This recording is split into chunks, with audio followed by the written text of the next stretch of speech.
Hey guys, this is KKS and अभी आप लोग देख रहे हैं केकेएस कंप्यूटर साइंस। और अभी हम लोग कर रहे हैं वेब डिज़ाइनिंग को। और वेब डिज़ाइनिंग में यूनिट 1 को हम लोग देख रहे थे।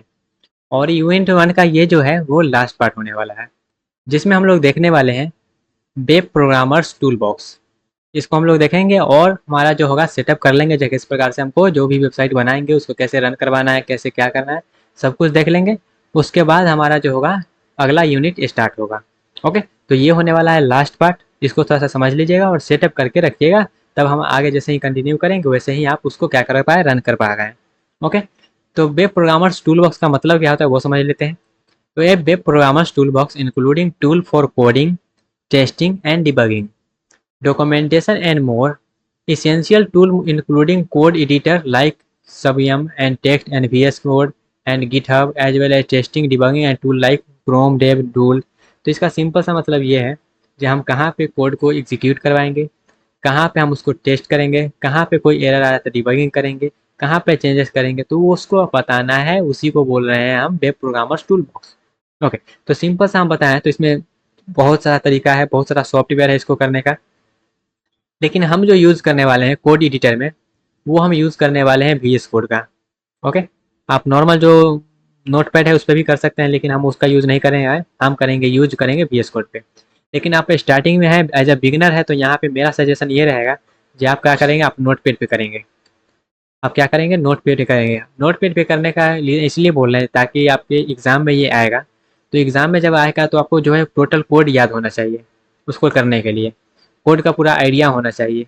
तो इसलिए आप जो है नोट पैड पे करेंगे, हम तो वी एस कोड पे करेंगे क्योंकि हमको तो एग्ज़ाम देना नहीं है, हमको तो कोड याद करना नहीं है, करना है आप लोग को एग्ज़ाम। तो आप जो है क्या करेंगे, हम जो वी एस कोड पे करेंगे उसी सेम चीज़ को आप क्या करेंगे, नोट पैड पे पेस्ट करेंगे। पेस्ट मतलब ऐसा नहीं जो कॉपी पेस्ट करना है, वहाँ पे आपको एक एक वर्ड करके लिखना पड़ेगा। स्टार्टिंग में आपको बहुत सारा लिखना पड़ेगा, जब आपको ऐसा लगे जहाँ हमको याद हो गया टोटल कोड, उसका सिंटैक्स याद हो गया, किस प्रकार से लिखना है वो याद हो गया है, तब आप डायरेक्टली मूव कर सकते हैं वी एस कोड पे। लेकिन आप फिलहाल के लिए नोट पैड पे आप क्या करेंगे, इसको लिखेंगे। तो नोट पैड पे लिखने के बाद क्या करना है, इसको कैसे रन करवाना है, तो सिंपल सा मेथड है। जब हम उसको एग्जीक्यूट करवाएंगे तो हम नोट पैड पे भी एक प्रोग्राम लिख के एग्जीक्यूट करके आपको बता देंगे जो कैसे करना है। उसके बाद आप सेम उसी प्रकार से उसको करेंगे। ओके, तो हम जो करेंगे वो वी एस कोड पे करेंगे। तो आप मेक श्योर ये कर लें जो आपका जो वी एस कोड है वो सेटअप है। सेटअप मीन्स कैसे उसका एनवायरनमेंट वगैरह सेटअप करते हैं उसको। और नहीं जानते हैं तो एक वीडियो ऑलरेडी बना हुआ है, तो उसको आप फॉलो कर सकते हैं। और कोई प्रॉब्लम आए तो डायरेक्टली हमको मैसेज कर सकते हैं जहाँ हमारा वी एस कोड सेटअप नहीं हो रहा है, इस तरह से। ओके, तो वी एस कोड को सेटअप कर लेना है। सेटअप करने के बाद यहाँ पे थोड़ा सा बता दें कौन से एक्सटेंशन को आपको डाउनलोड करना पड़ेगा। अगर आपका वी एस कोड पहले से सेटअप है तो वेल गुड, अगर नहीं है तो कर ले। उसके बाद जो एक्सटेंशन वाले में आपको आना है, और एक्सटेंशन में आपको एक एक्सटेंशन डाउनलोड कर लेना है जो कि है, यहाँ पे बता देते हैं आपको दिखा के, अगर नेट चलता है तो। एक मिनट गाइज, मैं नेट थोड़ा सा कनेक्ट करके आपको बता देता हूँ।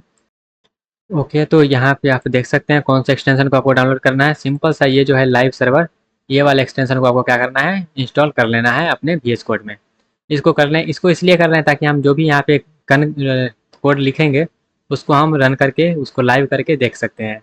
ओके, तो ये वाला आप मेक श्योर करें, आप डाउनलोड कर लें और वी एस कोड भी आप सेटअप कर लें। तो आपका जो भी होगा नेक्स्ट मॉड्यूल का, वो आपका जो होगा रेडी हो जाएगा। उसके बाद हम क्या करेंगे, अपना नेक्स्ट मॉड्यूल जो कि HTML का है उससे स्टार्ट करेंगे। उसको भी हम पूरा बेसिक से करेंगे, लेकिन फिलहाल के लिए आप सेटअप करके रख लें। और जैसा कि बता दिए, अगर नहीं हो रहा है सेटअप तो आप डायरेक्टली मैसेज कर सकते हैं, जो भी प्रॉब्लम आ रहा है उस प्रॉब्लम को सॉल्व किया जाएगा। ओके, तो यहाँ पे ये तो हो गया। अब कुछ कुछ और इसमें बात कर ले, जैसे कोड एडिटर में क्या था, सबलाइन टेक्स्ट है, वी एस कोड है, रेसेस है, अदर ऑप्शन जैसे कि नेट बीम है, एटम है, बहुत सारा नोट पैड भी है, तो यहाँ पे देख सकते हैं। तो बहुत सारा ऑप्शन है, लेकिन मेरा सजेशन यही रहेगा, स्टार्टिंग में आप बिगनर है तो आप नोट पैड पे करें।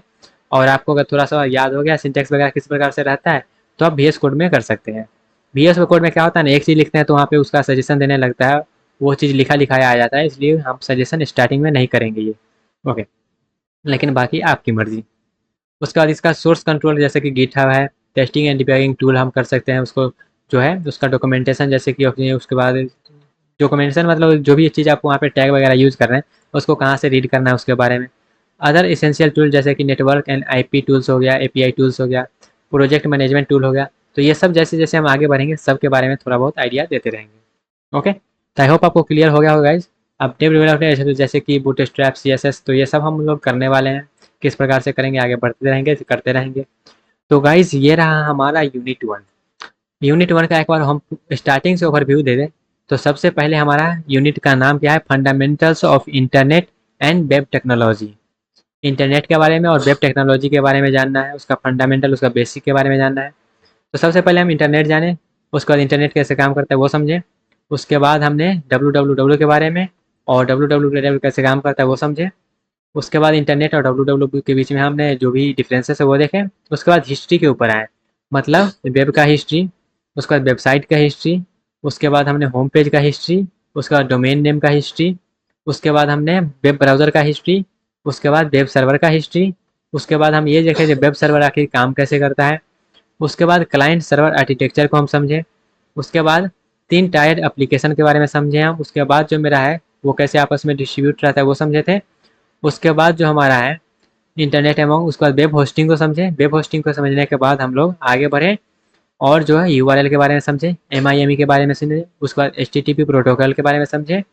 उसके बाद ये काम कैसे करता है वो समझने के बाद हमारा जो है फाइनली हम कैसे सेटअप किए हैं वो समझे हैं।